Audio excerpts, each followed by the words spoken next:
The image that's actually stopping people mid-scroll isn't the collapsed shopping mall. It's a 400-year-old stone wall curling outward in slow motion, throwing up a cloud of dust as centuries-old masonry gives way at the edge of a castle moat. That's Kumamoto Castle. And the reason this specific image has hit so hard in Japan isn't just its age. It's that a team of stonemasons has spent the last decade carefully putting this exact castle back together, stone by stone, after the last time an earthquake tore through this same city. As of this morning, the first wave of aerial photography, drone footage, and ground-level video is coming in from Kumamoto Prefecture, and it's giving us our clearest look yet at what a magnitude 7.1 earthquake actually did to this corner of southern Japan on Tuesday afternoon. A partially collapsed shopping mall with people still trapped inside, a paper mill with a toppled smokestack burying workers under debris, crowds packed onto train station platforms as the country's famous bullet trains sit frozen for safety inspections, and that crumbling castle wall, a symbol residents in Kumamoto know all too well. I need you to see this story the way the images are actually telling it, not just as a magnitude number and a death toll. So today, we're going through what the first photos and footage from this earthquake actually reveal, site by site, what we know for certain about each one, and what's still genuinely unclear a full day after the ground stopped shaking. Before we go image by image, here's the core information you need as a foundation. A powerful earthquake struck Japan's southern main island of Kyushu at 4:27 p.m. local time on Tuesday, July 28th. The Japan Meteorological Agency's preliminary magnitude was 7.1 at a depth of roughly 10 kilometers, just over 6 miles, shallow enough to produce the maximum reading on Japan's own seismic intensity scale in the hardest hit areas of Kumamoto Prefecture. A tsunami advisory was issued for the Ariake and Yatsushiro seas within minutes and lifted roughly 2 hours later once monitoring confirmed no significant wave had developed. As of Prime Minister Sanae Takaichi's most recent update, at least 13 people have died, with many more injured or still unaccounted for as search efforts continued through Wednesday. Now, let's actually look at what the images coming out of this disaster are showing us. Let's start with Kumamoto Castle, because understanding why this particular piece of footage has resonated so deeply requires knowing the building's history. Kumamoto Castle is one of Japan's most celebrated examples of samurai-era architecture, a fortress that famously withstood a fierce 50-day siege or oracle test of its defensive design that still draws visitors today. But the castle's more recent history is what makes this week's damage sting so specifically. In April of 2016, a devastating sequence of earthquakes tore through this exact region, a magnitude 6.5 foreshock followed roughly 28 hours later by a magnitude 7.3 main shock.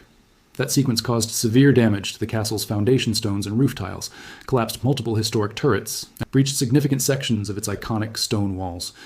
Property damage across the site alone was estimated at roughly 63.4 billion yen. In the decades since, restoration crews have been carefully working to put the castle back together, stone by stone. That's not a figure of speech.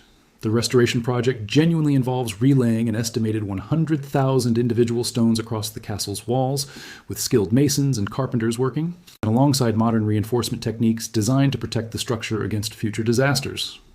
As of this year, the main keep and central viewing areas have reopened to the public, but multiple turrets and extensive sections of the stone walls remain under active reconstruction, with officials projecting the site won't be fully restored until fiscal year 2052. More than a quarter century from now. This week's earthquake struck while that decade-long restoration effort was still very much in progress. Reporting from the scene describes a large blue protective structure visible within the castle grounds, not decorative, but a temporary covered enclosure built around the site of a turret damaged in the 2016 disaster, specifically designed to shelter original building materials being carefully stored and cataloged for eventual reassembly. Now, a section of stone wall near the castle moat has crumbled again, sending up that same distinctive cloud of dust residents recognized instantly. The restoration technique itself is worth understanding, because it explains why a project like this takes decades rather than years. Engineers studying the original 2016 damage used 3D laser scanning to map the exact geometry and displacement of the stone walls, comparing the post-earthquake shape against detailed measurements taken before the disaster. That scanning revealed something the human eye often couldn't catch on its own, an unnatural bulging shape in walls that appeared, at a glance, to have survived the earthquake intact, caused by shifting of the smaller backfill stones packed behind the visible facade. In some sections, particularly beneath the historic Utoyogura turret, engineers ultimately determined the bulging was severe enough that large-scale dismantling of the stone wall was necessary just to safely preserve and eventually rebuild it, rather than attempting a simpler surface repair. That turret alone dates back to Japan's Keicho era, sometime between 1596 and 1615, and its restoration has required cataloging and carefully repositioning an estimated 100,000 individual stones, each one numbered and tracked so it can eventually return to its exact original position in the wall. One detail from the scene captures the emotional weight of this better than any statistic could. A man in his 70s, walking through the castle square when the earthquake hit, told reporters the shaking brought back the exact fear he felt during the 2016 disaster a decade earlier. Near the end of the conversation, according to the report, he seemed to summon his deepest emotions and said simply, "Please, no more." Now let's go to the site where the most urgent, ongoing rescue operation is actually taking place, the Aeon Mall shopping center in Kashima Town, Kumamoto Prefecture. The images from this site show a scene of genuine structural devastation: collapsed ceilings, a crumbled facade, and a debris-littered access road leading up to the building. According to Japan's public broadcaster NHK, an explosion was heard on the second floor of the mall in the immediate aftermath of the earthquake, with multiple outlets reporting it was likely caused by a gas leak triggered by the shaking. That explosion appears to have caused significant portions of the mall's second floor to collapse. Between 20 and 30 mall employees were unaccounted for in the immediate aftermath, with several other people successfully extracted from the wreckage and transported to hospitals. Footage captured by NHK showed nearly a dozen fire trucks positioned in the mall's parking lot as emergency crews worked the scene. Local police in the area told a Japanese broadcast partner that there were, in their words, a lot of deaths inside the mall, while cautioning that confirming the exact number would take considerable additional time given the complexity of the wreckage. This is genuinely the site to watch most closely as this story develops further, since it represents both the largest concentration of missing persons and the most visually dramatic structural failure from the entire earthquake. It's worth understanding why a gas-related explosion like this one is such a specific, recurring risk in earthquakes striking commercial buildings. Large retail spaces like shopping malls typically run extensive gas lines to power food court kitchens, restaurants, and mechanical systems, all threaded through a structure that, during a major earthquake, can experience exactly the kind of shifting and cracking that ruptures a gas line without necessarily being visible from the outside immediately afterward. Once a rupture occurs, it takes only a single spark from an electrical short, a pilot light, or any number of ordinary sources, to ignite an explosion strong enough to bring down a section of ceiling or flooring that the initial shaking alone might not have destroyed. This is part of why Japanese emergency protocol places such heavy emphasis on shutting off gas supply lines immediately following a strong earthquake, and why authorities move quickly to inspect commercial gas infrastructure across an entire affected region, rather than treating any single building's undamaged appearance as evidence it's actually safe. Here's a site that hasn't dominated headlines the way the mall has, but deserves just as much attention: the Nippon Paper Industries plant in Yatsushiro City within Kumamoto Prefecture. At this industrial facility, a large chimney collapsed during the earthquake, and according to reporting from Japanese broadcaster TBS, at least 11 people were trapped inside the plant as a result. 2 of those workers were later located without vital signs. This is a genuinely separate mass casualty scene from the mall collapse, occurring at an entirely different type of facility. And it's a useful reminder that a major earthquake striking during business hours doesn't produce a single dramatic collapse story. It produces multiple, simultaneous structural failures across very different kinds of buildings, from retail centers to industrial plants, each requiring its own dedicated rescue response happening in parallel. The industrial chimneys and smokestacks are a specific, well-documented earthquake vulnerability in their own right. These structures are tall, narrow, and often decades old, built to withstand vertical loads from their own weight and routine wind stress, but they can be far less resilient against the sudden, violent horizontal shaking a strong earthquake produces at the surface. A structure like this, one failing doesn't just create a falling debris hazard directly beneath it. Depending on exactly where and how it comes down, it can also crush or block the very access routes and building sections that would otherwise let workers evacuate quickly once the shaking starts. That combination is very likely part of why a factory floor incident like this one can trap and injure workers even in a facility that, unlike an aging retail building, might otherwise be considered fairly robust industrial construction. The next set of images tells a quieter but genuinely disruptive story: what happened to the region's transportation network. Photos from JR Hakata Station in Fukuoka, one of Kyushu's major transit hubs, show passengers packed onto crowded platforms following the earthquake, as Shinkansen bullet train services across the entire island were suspended for mandatory safety. Inspections. This is standard expected protocol in Japan after any earthquake of this magnitude.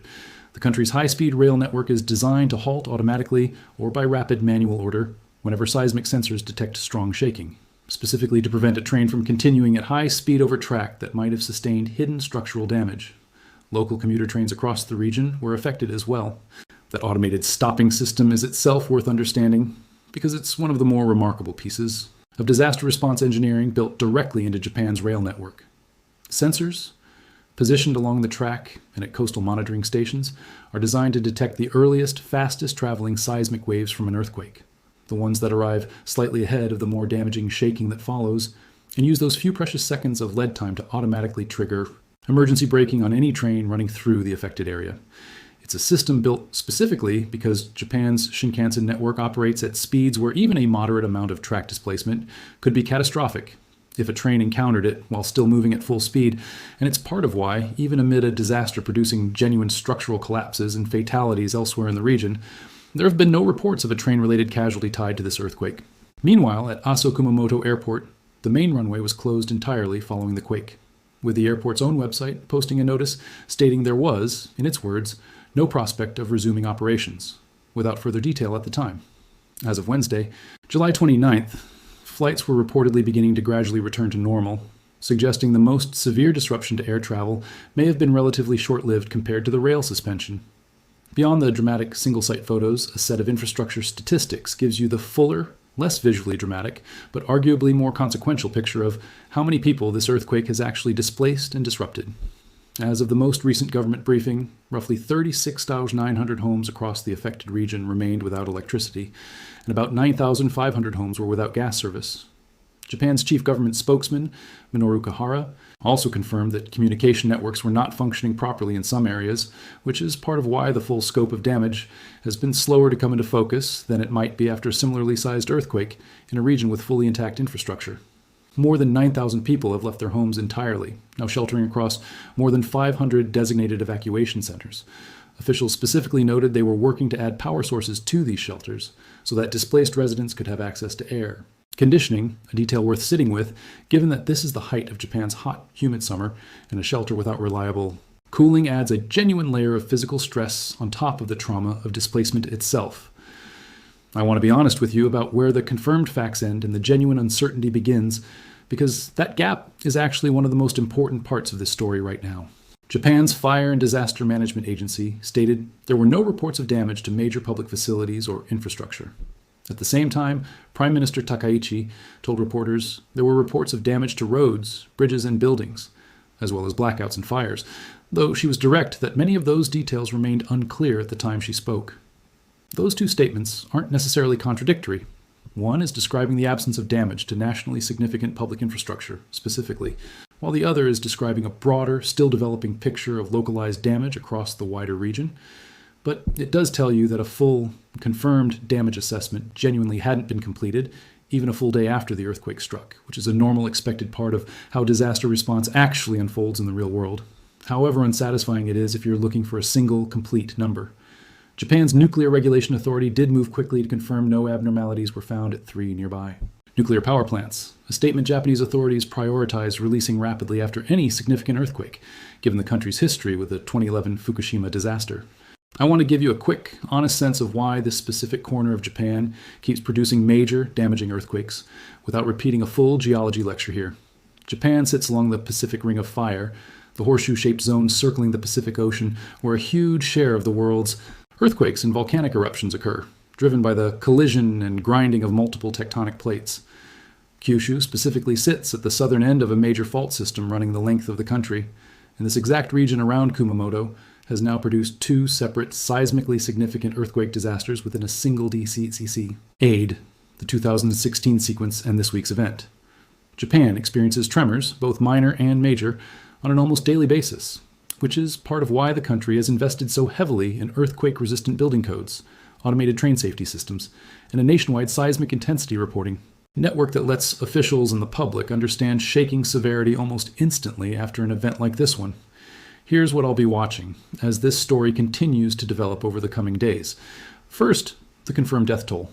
Given that dozens of people remain unaccounted for at the Aeon Mall alone, and given how police in the area have specifically cautioned that confirming an exact number will take time, I would expect the current total of 13 to rise as recovery work at both the mall and the paper mill continues. Second, the full damage assessment. with communication networks still down in some areas, and Prime Minister Takaichi herself acknowledging many specific damage reports remain unclear. A complete picture of road, bridge, and building damage across the wider region is still coming into focus, not finalized. Third, and this one is more of a longer-term story worth revisiting, what this means for Kumamoto Castle's restoration timeline. A project already stretching toward a 2052 completion date has now absorbed fresh damage in the middle of its reconstruction work. And it's a fair question whether this sets that decades-long effort back further, and by how much, once engineers can properly assess the newly damaged sections. If you have any connection to this region, here's what actually matters right now.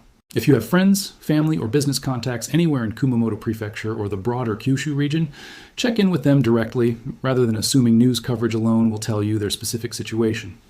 Given the reported communication network issues in some areas, a text message or messaging app that doesn't require a live call may get through more reliably than a phone call in the immediate aftermath. If you have travel plans to this region in the near term, expect continued disruption, particularly to Shinkansen and local rail service across Kyushu, and check directly with your airline regarding Aso Kumamoto Airport, given how recently its runway operations were affected.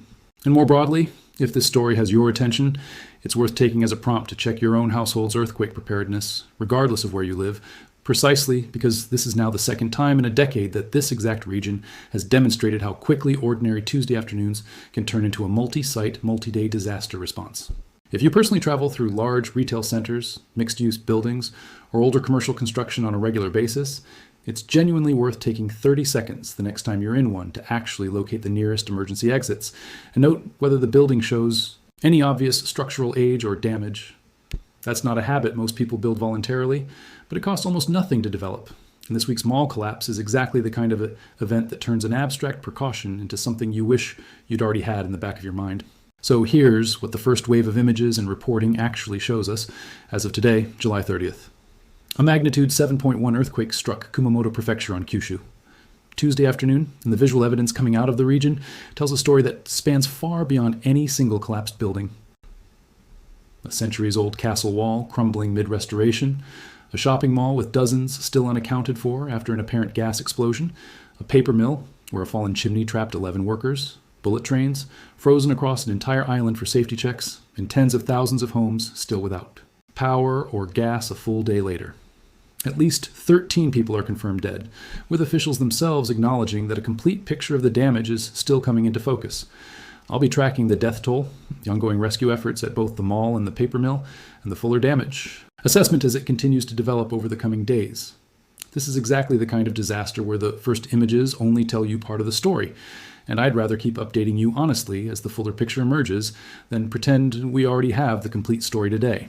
If breakdowns like this help you actually understand a major event, instead of just seeing scattered headlines about it, subscribe, because I'll have the next update the moment there's real new information to share. I'll see you in the next one.